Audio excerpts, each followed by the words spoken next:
Welcome dear friends. Today we explain class 12th lesson 5 Indigo. तो this lesson is written by Louis Fischer और इसके अंदर महात्मा गांधी जी ने जो चंपारण बिहार का चंपारण नामक जगह है वहाँ पर किसानों की नील के जो किसान हैं उनकी दुर्दशा है उसके बारे में उसका वर्णन किया है और कैसे उनकी समस्या का जो निराकरण उन्होंने किया इसका विवरण इस पाठ में किया गया है।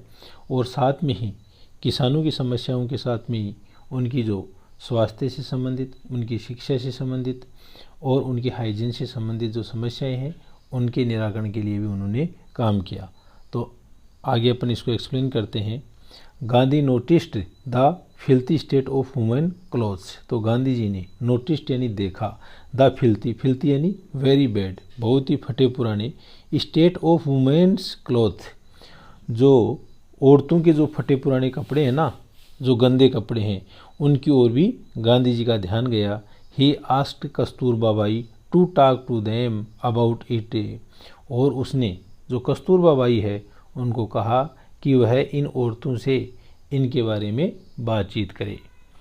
वन वुमेन टूक कस्तूरबा बाई इनटू हर हट एंड सेड। और उनमें से एक औरत है वो कस्तूरबा बाई को अपनी हट यानी झोंपड़ी के अंदर लेके गई और कहा, लुक देखो, देयर इज़ नो बॉक्स और कपबोर्ड हियर फॉर क्लोथ्स, कि यहाँ पर ना तो कोई बॉक्स है और ना ही कपबोर्ड यानी लकड़ी की अलमारी है, हियर फॉर क्लोथ्स यानी कपड़ों के लिए। तो कपड़े रखने के लिए यहाँ पर ना तो कोई बॉक्स है या डिब्बा है और ना ही लकड़ी की अलमारी है। The sari I am wearing is the only one I have. और जो साड़ी मैं पहनती हूँ ना, ये केवल एक मात्र साड़ी है। जो साड़ी मैं पहनती हूँ ये केवल मात्र एक साड़ी है जो मैं रखती हूँ, यानी मेरे पास में केवल एक ही साड़ी है। During his long stay in Champaran के अंदर एक लंबे समय तक के ठहराव के दौरान Gandhi kept a long distance watch on the आश्रम। गांधी जी है वो अपना जो आश्रम अहमदाबाद गुजरात के अंदर है, तो वहाँ अपने आश्रम के ऊपर भी एक डिस्टेंस यानी दूर की, लॉन्ग डिस्टेंस यानी दूर की, वॉच यानी दृष्टि, यानी एक दूर से अपने आश्रम के ऊपर दृष्टि रखते थे। ही सेंट रेगुलर इंस्ट्रक्शंस, सेंट यानी भेजना, इंस्ट्रक्शन यानी निर्देश, और रेगुलर यानी नियमित, और वो वहाँ से नियमित निर्देश हैं वो भेजते थे बाई मेल, डाक के द्वारा। And asked for financial account से, और वहीं से वो वित्तीय जो लेखे जोखे हैं उनके बारे में भी बताते थे।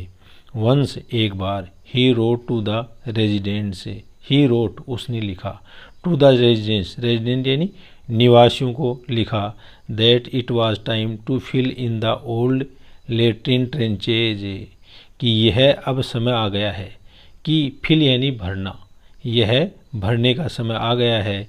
इन द ओल्ड लेट्रिन ट्रेंचेज यानी खाई, लेट्रिन यानी मल की जो पुरानी खाई हैं उनको भरने का समय आ गया है। एंड डिग न्यू वंस, और नई खोदी जाए, और नई मल के लिए जो खाइयाँ हैं वो खोदी जाएं। अदरवाइज अन्यथा the old ones would begin to smell bad, नहीं तो पुरानी वाली हैं वो बुरी गंध है वो देने लग जाएंगी। तो इस प्रकार से गांधी जी चंपारण में रहते हुए चंपारण के जो लोग हैं उनकी भलाई के लिए काम करते हुए, और वो अपने आश्रम गुजरात के ऊपर भी अपनी नज़र रखते थे। The Champaran episode was a turning point. और जो चंपारण का एपिसोड है वह एक टर्निंग पॉइंट था, वह एक बदलाव का बिंदु था इन गांधी जी लाइफ, गांधी जी के जीवन में। गांधी जी के जीवन के अंदर जो चंपारण की घटना है वो एक बदलाव का बिंदु थी। वाट आई डिड, मैंने क्या किया। ही एक्सप्लेन्ड, उन्होंने व्याख्या की। Was a very ordinary thing, और यह एक सामान्य बात थी।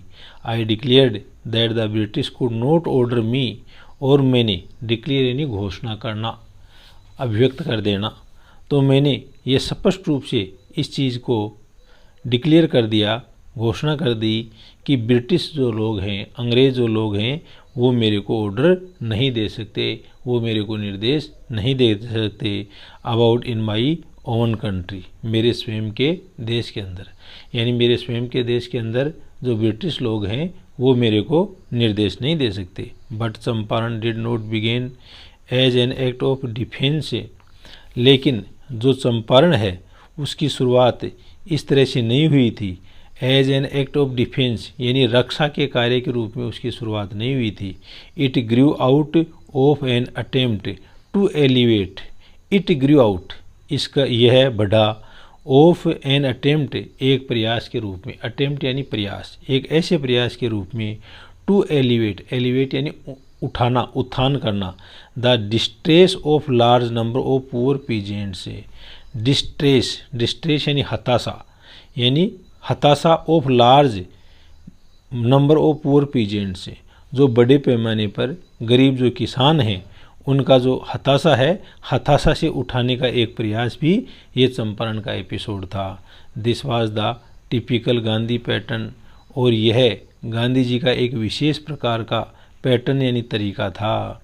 हिज पॉलिटिक्स वर इंटरव्यूड, इंटरव्यूड यानी गुथा हुआ होना, तो उसकी जो उनकी जो पॉलिटिक्स है वो गुथी हुई थी with the practical day to day problems of millions, यानी प्रैक्टिकल यानी व्यवहारिक रूप में उनकी जो राजनीति है वो गुथी हुई थी, आपस में बनी हुई थी, एक तो व्यवहारिक रूप से और day to day problem of the million से, दिन प्रतिदिन की जो समस्याएं होती हैं 10 लाख लोगों की, तो उसके ऊपर आधारित उनकी राजनीति थी।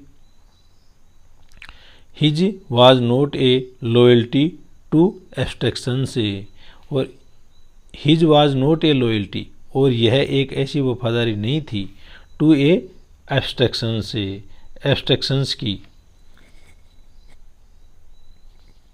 यानी ये केवल एब्स्ट्रैक्शंस क्या होते हैं, कपोल कल्पना, यानी ये सारी चीज़ें हैं वो कपोल कल्पना के आधार पर नहीं थी। It was a loyalty to living human being से, और यह एक ऐसी वफादारी थी जीवन जीने के लिए, मानव प्राणी के लिए। इन एवरीथिंग प्रत्येक चीज़ के अंदर गांधी डिड, गांधी ने ऐसा ही किया। मोर ओवर इसके अलावा ही ट्राई टू माउल्ड, माउल्ड यानी घड़ना या ढालना, ए न्यू फ्री इंडिया, और उन्होंने एक ऐसा नया और स्वतंत्र जो भारत है वो उसको गढ़ने का प्रयास किया। Who could stand on his own fit, और वह एक ऐसा भारत बना रहे थे जो अपने स्वयं के पैरों पर खड़ा हो सके। एंड थस, और इस प्रकार से मेक इंडिया फ्री, उन्होंने भारत को स्वतंत्र बनाया। Early in the Champaran action, early यानी सब प्रारंभ के अंदर, इन द चंपारण एक्शन जो चंपारण के अंदर जो क्रियाकलाप हुआ उसके प्रारंभ में चार्लेज फ्री एंड्रयूज, ये एक नाम है, फॉरेनर नाम है Charles Freer Andrews, the English pacifist, वो एक ब्रिटिश शांतिवादी थे। पैसिफिस्ट किसको बोलते हैं, शांतिवादी को। Who had become a devotee follower, और वो बन गए, डिवोटी यानी श्रद्धालु, फॉलोवर यानी अनुयायी, ऑफ द महात्मा। तो ये जो चार्ले फ्री एंड्रयूज हैं जो कौन थे, ब्रिटिश शांतिवादी थे, और ये भी गांधी जी के अनुयायी बन गए। Came to bid Gandhi farewell, और वो आए, कैम टू बिड कहने के लिए, गांधी फेयरवेल, गांधी की जो विदाई है, फेयरवेल यानी विदाई, विदाई के अंदर, before going on a tour of duty to the Fiji island, before going on a tour यानी इससे पहले, जाने से पहले, टूर यानी भ्रमण के ऊपर, ऑफ ड्यूटी, ड्यूटी के, टू द फिजी आइलैंड, यानी इनको फिजी आइलैंड है वहाँ पर अपनी ड्यूटी के ऊपर जाना था, लेकिन इससे पहले वो गांधी जी के फेयरवेल विदाई के अंदर आए। गांधी जी लायर फ्रेंड्स, गांधी जी के जो वकील दोस्त हैं, लायर फ्रेंड्स यानी जो वकील दोस्त हैं, थॉट उन्होंने सोचा, it would be a good idea, यह एक बहुत ही अच्छा विचार है, फॉर एंड्रयूज, एंड्रयूज के लिए, to stay in Champaran and help them, कि वो चंपारण के अंदर ठहरें, एंड हेल्प देम, और उनकी सहायता करने का। Andrew was willing if Gandhi agreed. तो एंड्रयू है वाज विलिंग, उन्होंने इच्छा जाहिर की, यदि गांधी जी चाहें तो ऐसा हो जाएगा। बट गांधी वाज वेहेमेंटली अपोज, वेहेमेंटली यानी पूरी जोरदार ढंग से, लेकिन गांधी जी हैं उन्होंने इस चीज़ का बहुत पूरी जोरदार ढंग से अपोज किया, विरोध किया। ही सैड, उन्होंने कहा, you think that it in this unequal fight, कि आप लोग ऐसा सोचते हो क्या कि अनइक्वल यानी गैर बराबरी, फाइट एंड लड़ाई, कि इस गैर बराबरी की लड़ाई के अंदर इट वुड बी हेल्पफुल, कि ये सारी चीज़ें हमारे लिए सहायतापूर्ण होंगी। If we have an English man on our side, यदि हम एक ब्रिटिश व्यक्ति को हमारी तरफ रखेंगे तो क्या ये हमारे लिए सहायक होगा का, ये बात गांधी जी ने कही। दिस शो, यह दिखाएगा, the weakness of over heart, यह हमारे हृदय की जो कमज़ोरी है उसको दिखाएगा। द काज इज़ जस्ट, और इसका कारण तुरंत ये था। And you must rely upon यानी भरोसा करना, योर सेल्फ यानी अपने आप पर, और इसके लिए अपन को अपने आप के ऊपर भरोसा करना है। टू विन द बैटल, इस लड़ाई को जीतने के लिए। टू विन द बैटल यानी इस लड़ाई को जीतने के लिए।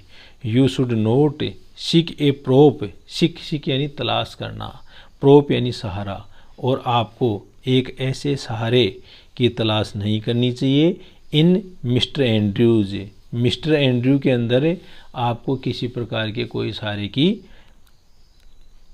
तलाश है वो करने की ज़रूरत नहीं है। बिकॉज, क्योंकि he happens to be an English man, क्योंकि ऐसा घटित होता है, to be an English man, कि यह भी एक इंग्लिश मैन यानी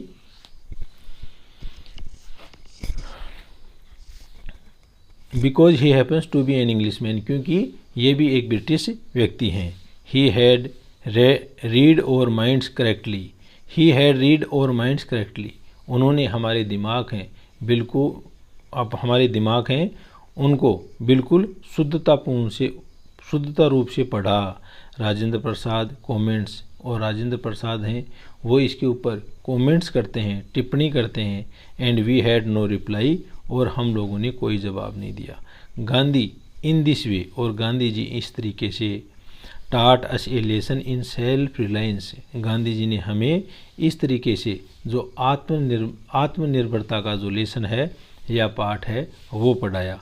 सेल्फ रिलायंस, आत्मनिर्भरता, इंडियन इंडिपेंडेंस, और जो भारतीय जो स्वतंत्रता है, and help to sharecroppers, और इस चीज़ ने सहायता की उन बटाईदार किसानों की, वर ऑल बाउंड टुगेदर, और ये सारी चीज़ें हैं ये आपस के अंदर बंधी हुई हैं। तो इस तरह से दोस्तों ये अपना जो टेक्स्ट है उसका हिंदी एक्सप्लेनेशन कंप्लीट होता है। और इस लेसन के अंदर अपन ने देखा कि किस तरह से गांधी जी हैं वो जो चंपारण के चंपारण के जो शेयर क्रॉपर्स हैं उनकी हेल्प करते हैं। तो थैंक यू दोस्तों, आज के लेसन में इतना ही। ओके।